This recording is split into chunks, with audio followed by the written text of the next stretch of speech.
Nak, happy birthday!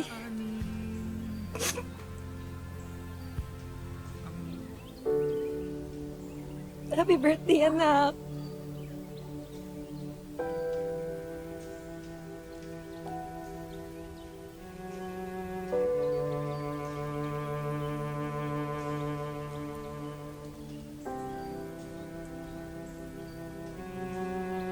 Salamat, Nay, ha? Salamat lumuwas ka dito sa Maynila para samahan kami mag-asawa. Yun nga lang, naagawan ko ang trabaho ng nakuha mo kasambahay. Gusto ko, lagi ako ang kumikilos sa bahay. Pero, alam mo, hindi ko matansya ang ugali ng papi na yun. Right siyang kausap, pagkaharap. Pero, ilang beses ko siyang nahuling bumubugnot pag tumalikod na ako. Anak, hindi ba ganda ang kutob ko sa papi niyo? Okay naman ho siya sa aming mag-asawa. Pero tama ho kayo, hindi na namin kailangan ni Mike ng kasama. Kapasapit ko siya naman.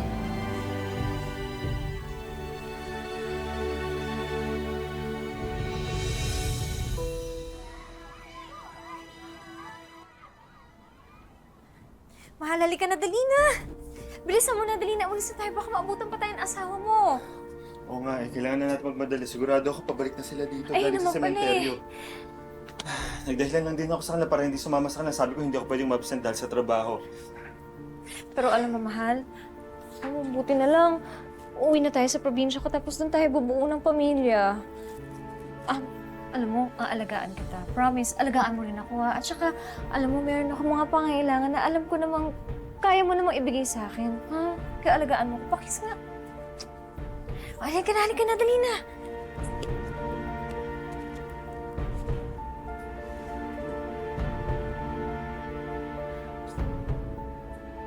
Mahal, ano ba? Akala ko ba nagmamadali tayo? Eh, ba't nag-e-emote-emote ka pa dyan?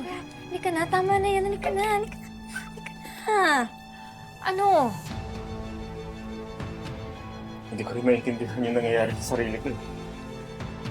Alam ko namang mali itong gagawin ko.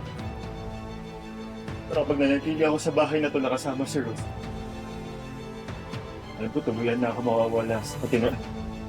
Mahal, alam ko namang nade-depress ka sa nangyari sa anak mo. Alam mo, kung gusto mo, pag-uwi natin sa probinsya, gumawa na tayo ng anak kahit 12 pa. Kaya halika na, dali na, halika na. Halika na.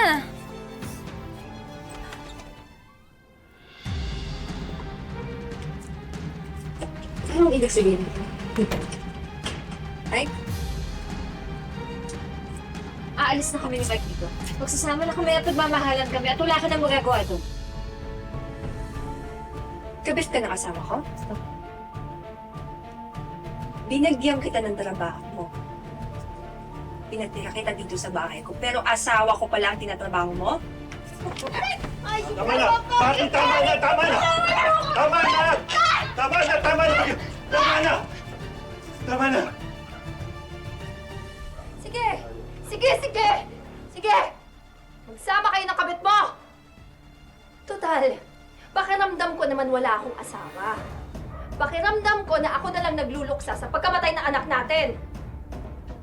Hindi ko man lang maramdaman na nasasaktan ka at nagluluksa ka katulad ko.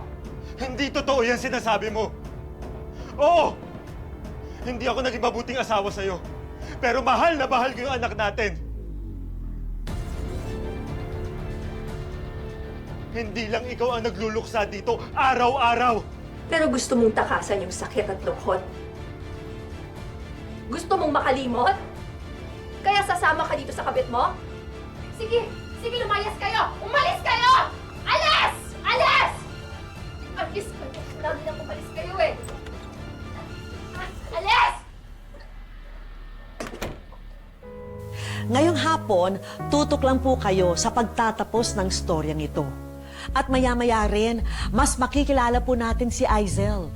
Ang kanyang kapatid na si Miguel ay isang biktima rin ng karahasan sa loob ng paaralan.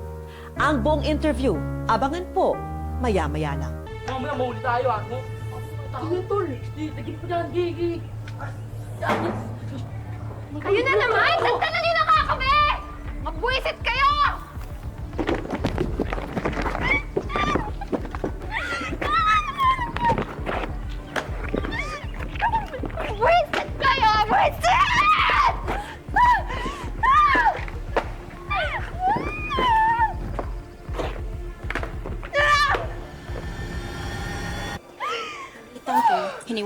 kanyang asawa, sumama na dun sa kabit na dati nilang kasambahay.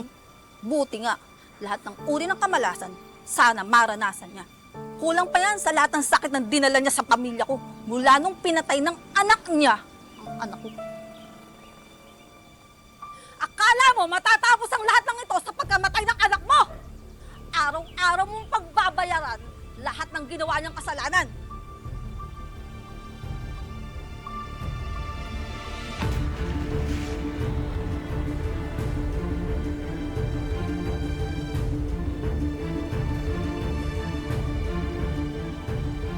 Tama sa'yo.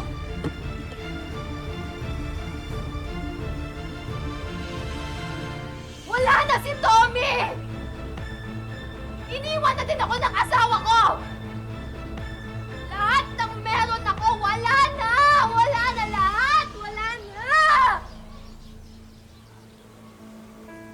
Hindi pa ba sapat yun nakabayaran sa lahat na nangyari? Ha? Wala na ba akong karapatan mamuhay na tahimik? Wala na ba akong karapatan mamuhay na tahimik? Wala.